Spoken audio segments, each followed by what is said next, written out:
we rarely see politicians on the left as contributing to this. In fact, we usually see them as the champions, right? But at the time that Congress was charging full steam ahead with this gruelingly punitive law and order approach, then Senator Joe Biden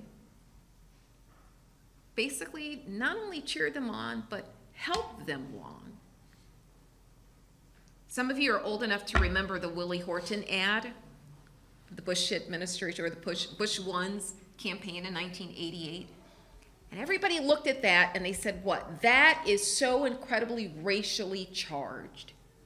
It's a scare tactic in a very subtle way. And that's pretty much the take on that ad. But the fact is, in 1988,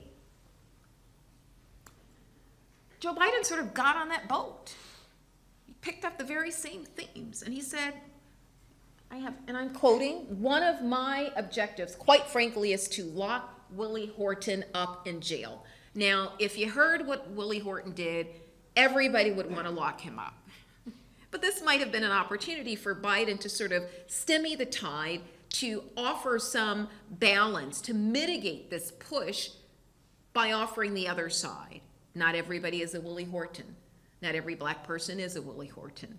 There are other ways of preventing Willie Hortons and so forth, but he jumped on the bandwagon.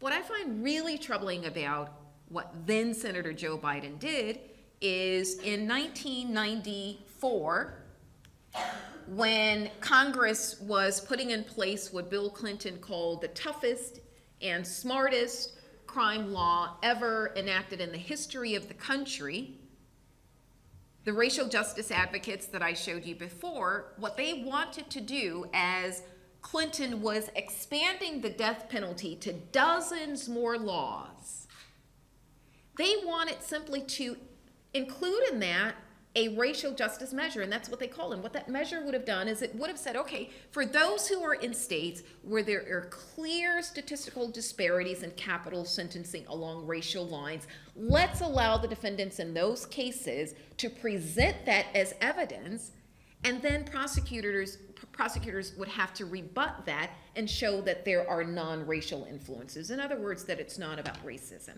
Just a very relatively innocuous way of helping to mitigate this. Joe Biden basically, in sum and substance said, racial justice is not as important as passing this bill. More specifically, I have the quote here. He said, the question is whether to accept the House provision, racial justice, which will kill the bill. And that was scrapped, and then eventually signed by President Clinton.